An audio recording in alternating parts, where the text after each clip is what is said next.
देखिए, पहली खबर अमेरिका के विदेश रक्षा मंत्री के घर के ऊपर संदिग्ध ड्रोन नजर आए, तो अब इनकी सिक्योरिटी को लेकर अमेरिकी सरकार ने इमरजेंसी मीटिंग बुलाई। दोनों लीडर्स को दूसरी जगह शिफ्ट करने पर भी विचार किया जा रहा है। अमेरिका के वाशिंगटन में अमेरिकी सेना के एक अहम बेस के ऊपर भी संदिग्ध ड्रोन दिखे हैं। वाशिंगटन पोस्ट के मुताबिक विदेश मंत्री और रक्षा मंत्री दोनों इसी बिल्डिंग के अंदर रह रहे थे जिसके ऊपर ये ड्रोन मंडराते हुए दिखे। तो डर इस बात का है कि कहीं ईरान अमेरिका के इन जगहों पर हमला ना कर दे। अगर ईरान अमेरिका के इन रक्षा मंत्री और विदेश मंत्रियों को मार गिराता है तो अमेरिका की ये अब तक की सबसे बड़ी भयानक हार होगी। यही वजह है कि अमेरिकी सरकार अब इन मंत्रियों की सुरक्षा बढ़ा रही है। और इस बीच बड़ी खबर देखिए, कतर ने ईरानी अधिकारियों को भी अपने देश से निकाल दिया, क्योंकि कतर पर ईरान लगातार हमला कर रहा है। कतर के गैस प्लांट पर हमला करने के बाद कतर सरकार ने ये बड़ी कार्रवाई की और उनके यहाँ जो भी ईरानी अधिकारी थे उनको देश से बाहर निकाल दिया। वहीं इधर ईरान में भी पुलिस वालों की हत्या के 3 आरोपियों को फांसी की सजा सुनाई। कतर के जो तेल गैस प्लांट पर हमला किया ईरान ने, उस पर दुनिया के 12 मुस्लिम देश नाराज हुए हैं। सऊदी अरब बोला कि ईरान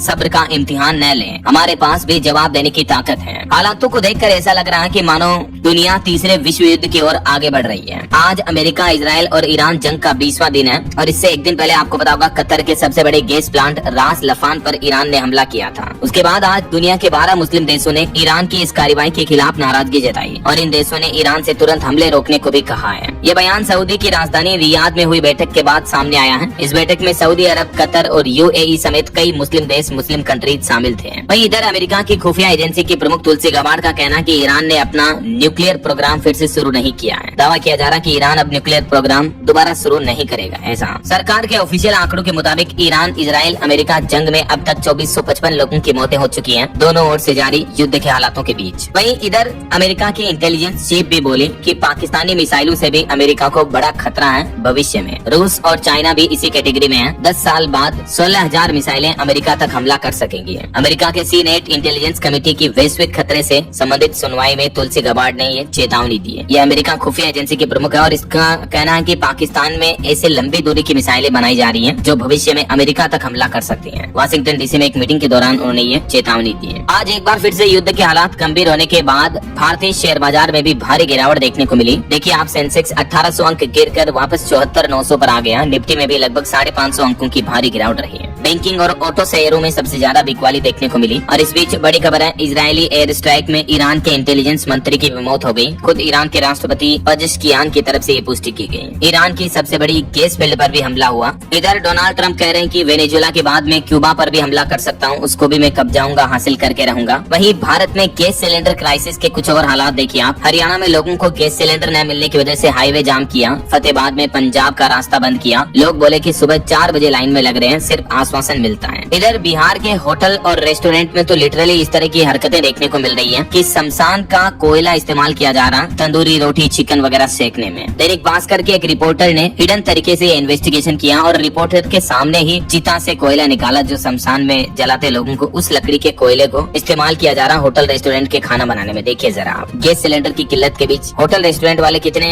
हद तक गिर सकते हैं। चिता की आग को जल्दी बुझा दी जाती है, फिर कोयले से हड्डियां छांट कर निकाल ली जाती है। छोटी मोटी हड्डी रह भी गई तो जल जाती है। जलने पर थोड़ी महक आएगी, लेकिन चिकन के तंदूर में तो पता ही नहीं चलेगा। ये हिडन कैमरे पर खुलासा सामने आया उन लोगों का जो शमशान की चिताओं से कोयला बुझा करके ला रहे हैं अपने होटल रेस्टोरेंट में। देखिए आप, होटल रेस्टोरेंट की तंदूर और लिट्टी स्टॉल में सब खप जाता है। गैस ही नहीं मिल रही है, इसीलिए डिमांड काफी बढ़ गई है। पटना के 5 घाटों में से एक दिन में कम से कम 400 किलो कोयला निकलता है शमशान घाटों में और सब सप्लाई हो जाता है। सबसे ज्यादा शादियों में भी इसकी सप्लाई हो रही है। आपको चाहिए जितना मिल जाएगा, बस बचा कर ले जाइए, नहीं तो धंधा बैठ जाएगा। जहाँ भी जाता है बहुत सेफ्टी के साथ बचा कर भेजा जाता है। ये दावा होटल रेस्टोरेंट्स में जो लोग चिता का कोयला सप्लाई करते हैं वो एजेंट्स की तरफ से किया गया। ये तस्वीर आप देख सकते हैं किस तरह से शमशान घाट पर अंतिम संस्कार के दौरान जल्दी पानी डालकर लकड़ियों को बुझा दिया जाता है और उसका कोयला फिर बेचा जा रहा है शादियों वगैरह में और रेस्टोरेंट, होटल वगैरह में खाना बनाने के लिए। ये राइजी एजेंट का कहना है कि कोयले में गंध आएगी लेकिन खाना नहीं महकेगा, मतलब खाने में गंध नहीं आएगी। ऐसा ये अकेले बिहार का मामला देखिए, जहाँ इस घाट पर रोजाना 1400 समूह का लकड़ी से अंतिम संस्कार होता है। 8000 शमशान घाट है। रोज औसतन 2000 लोगों की मौत होती है और एक शव जलाने में 300-400 किलो लकड़ी का कोयला इकट्ठा हो जाता है। रोजाना करीब 490 टन लकड़ी की खपत होती है। हालांकि डॉक्टरों के मुताबिक शमशान का कोयला इस्तेमाल करने से हमारे शरीर में कैंसर का खतरा बढ़ जाता है, क्योंकि इसमें कई हानिकारक केमिकल्स होते हैं। इससे हमारे शरीर में हृदय रोग, फेफड़ों की बीमारी, कैंसर, पॉइजनिंग वगैरह का खतरा बढ़ जाता है। उसके बावजूद लोग बाग किस तरह से